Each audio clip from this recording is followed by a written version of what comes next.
Thank you. So, interview with Ruth Doughty at the Very Group headquarters. There you go. Okay, so the Littlewoods Heritage Project, it started out being head of film studies, hearing on Radio Merseyside that the Edge Lane building was going to become a film studio. I was very, very excited. Came into the screen school, started talking to staff, and they said, "Are you aware of the history?"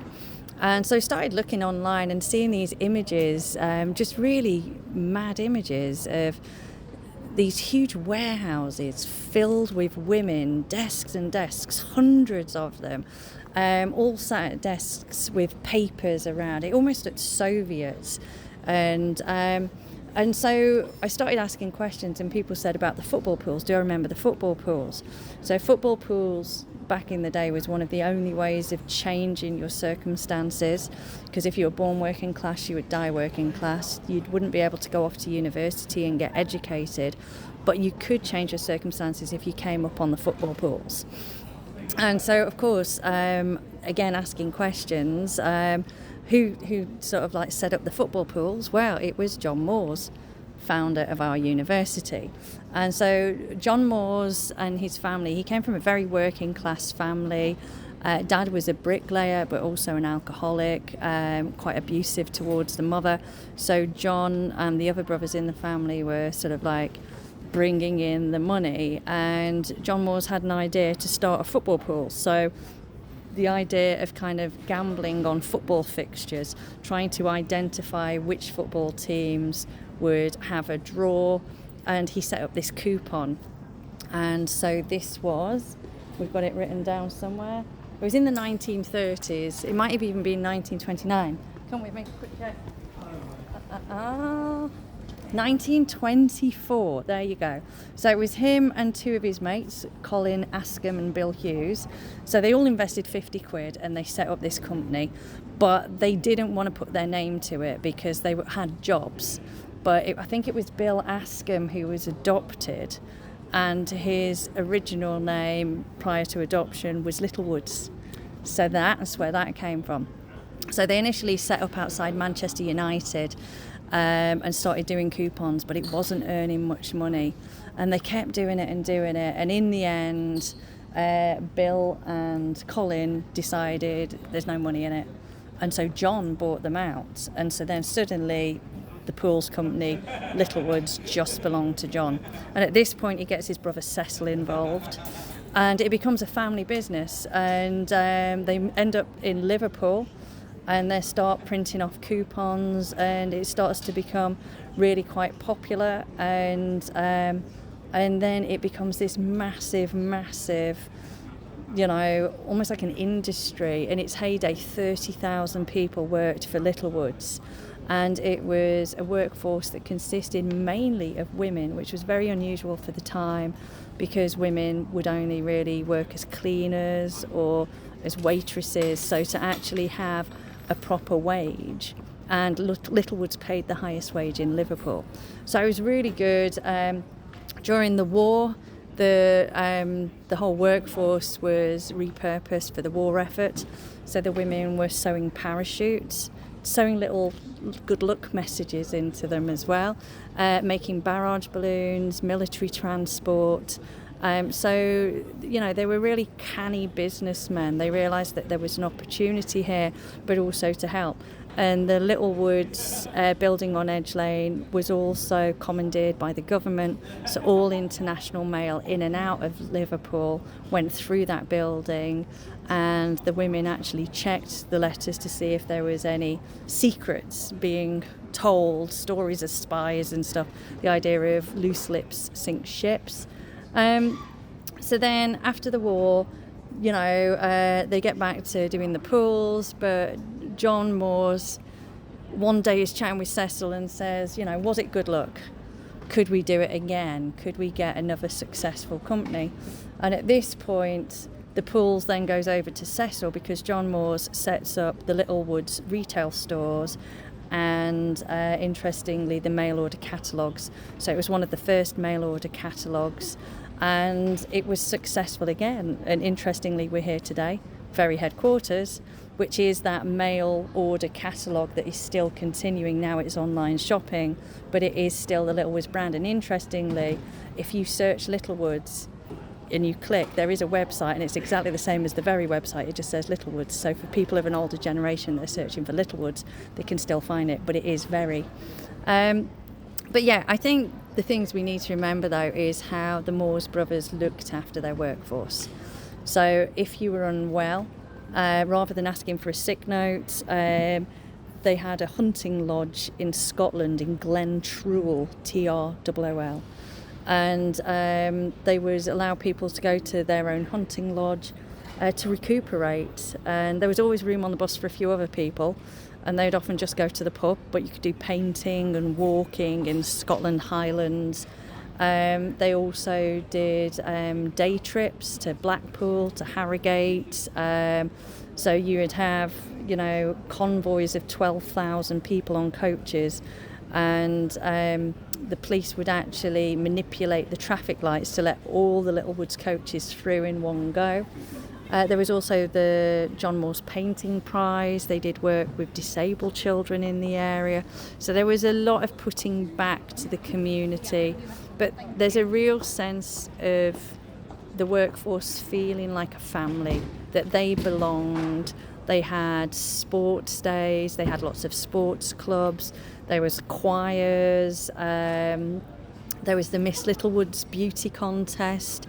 And, if you talk to people, it almost sounds like they were in a cult, because everybody has amazing things to say about working for the Moores brothers and Littlewoods as a brand, apart from the printers. The printers didn't get the same redundancy package as everyone else, so they feel a bit shafted and are quite bitter because the printing press got sold off to a different company, and they all got quite shafted. So there is a kind of, we've got to make sure that part of the story is also told. So when we first started the project, we went to John Moores University and said, what have we got here? Tell us the history. And they said there is nothing, because there is an archive, but it's at the National Football Museum archive in Preston.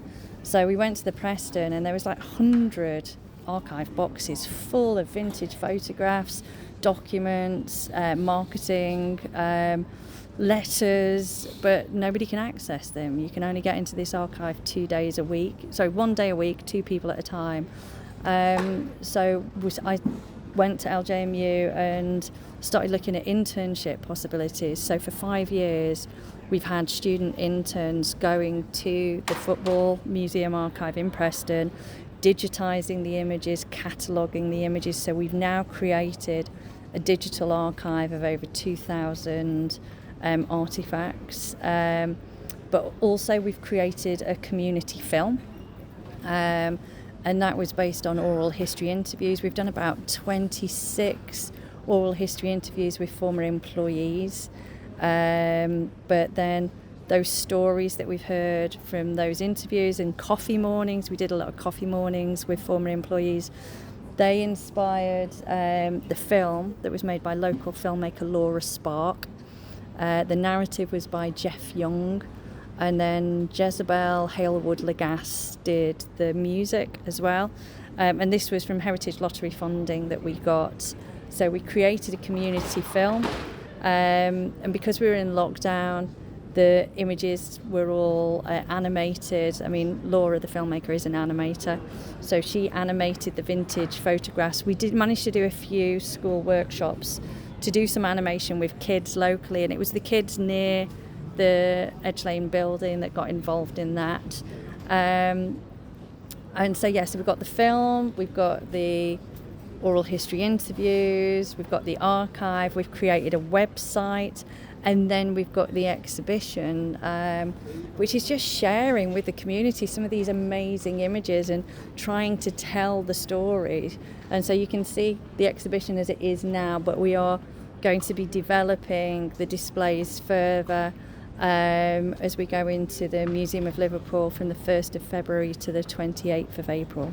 The table, which is like a big iPad that acts as a kind of virtual catalogue, that is the Littlewoods catalogue. That was a discovery internship.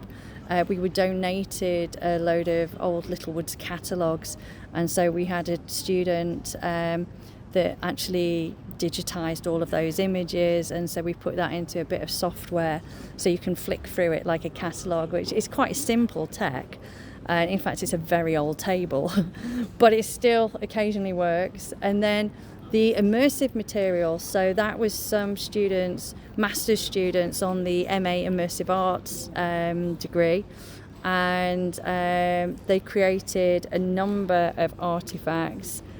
One is on the screens down at the bottom, which you might not have seen, and that's kind of like a series of about, I don't know how many, maybe 20 photo frames, and the images are slightly moving, and then it keeps rolling. So I think there's 3 lots of different images, so maybe 60 images from the archive that keep on rolling, but that's really nice. And then we've got a brilliant piece which is like an old desk, so using the VR headset you go to the old desk and you pick up 3 images, and then you are transported into the Edge Lane building and the old area where the women used to mark the coupons. And you can hear snippets from the oral history interviews when you're in there. You pick up another image and it takes you to the canteen, and again you can hear them talking about the food that used to be served.